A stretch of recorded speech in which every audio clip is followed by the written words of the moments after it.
Vamos a aprender a crear el tipo de pregunta ensayo. Este tipo de pregunta proporciona la opción de responder y calificar manualmente un texto subido por el alumno. Para crear este tipo de pregunta vamos a la rueda de configuración y seleccionamos activar edición. Una vez activada debemos recordar que tenemos que tener creado previamente una actividad tipo cuestionario. Ingresamos a la misma, seleccionamos editar cuestionario, agregar una nueva pregunta. Seleccionamos ensayo y la agregamos. Una vez agregada, comenzamos con las configuraciones básicas. Lo que tiene esta pregunta, este tipo de pregunta, es que es muy parecido a lo que es la actividad de tipo tarea, porque los alumnos pueden escribir un texto y además pueden subir archivos en el caso que nosotros querramos. Bueno, las configuraciones básicas le colocamos el nombre de la pregunta y un enunciado de la pregunta. Además podríamos colocarle una retroalimentación general. En este caso, por ejemplo, para que los alumnos sepan, les pusimos debes esperar a que el profesor corrija la tarea para obtener la calificación. Después, dentro de lo que son las opciones de respuesta, tenemos el formato de la respuesta. Podemos elegir un editor HTML, es decir, un editor algo parecido a esto, en el que los alumnos van a poder escribir el texto y van a poder editar algunas cuestiones básicas, como por ejemplo un título, negrita, cursiva y demás, pero no van a tener disponible la carga de archivos para agregar al texto, sino también tenemos la opción de editor HTML con selector de archivos, es decir, lo mismo que antes, pero en este caso sí van a poder subir archivos a su texto.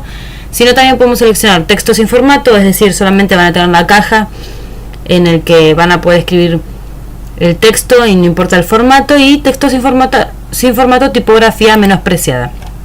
Vamos a seleccionar este.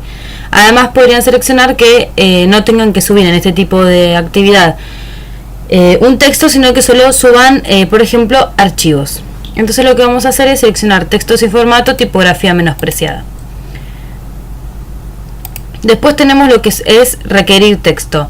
En este caso podemos elegir si vamos a esperar que el alumno introduzca un texto y esto sería obligatorio, o si no, que el texto sea opcional, es decir, ellos podrían cargar archivos y escribir algo, o obligarlos a que escriban algo además de subir archivos, o solo escribir algo.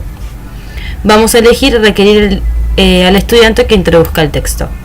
Tamaño de la caja de entrada, es decir, de la caja en donde ellos van a poder escribir el texto, lo que ellos van a poder utilizar. Podemos seleccionar cuántas líneas, vamos a dejarlo en 15. Después tenemos la opción de permitir archivos adjuntos. Si pusiéramos que sí,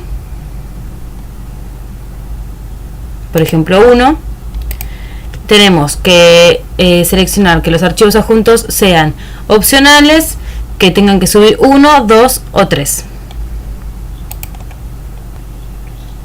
Luego tenemos la opción de configurar lo que es la plantilla de respuesta. En este caso, la plantilla de respuesta se utiliza como guía de trabajo para los alumnos.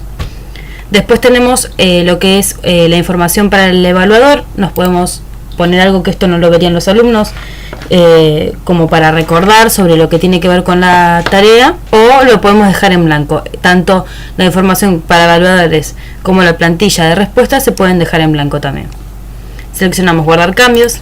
Vemos que nos aparece la pregunta que se agregó al cuestionario que habíamos creado. Vamos a seleccionar la vista previa de la pregunta.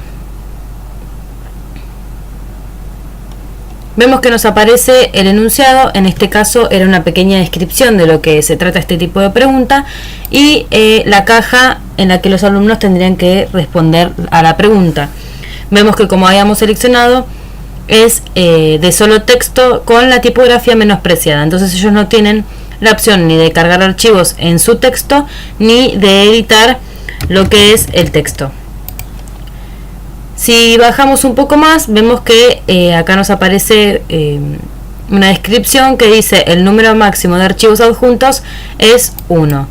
Esto sería opcional para que los alumnos, si quieren, suban archivos, y si no, no, y además se los limita a 1, como habíamos seleccionado en la configuración.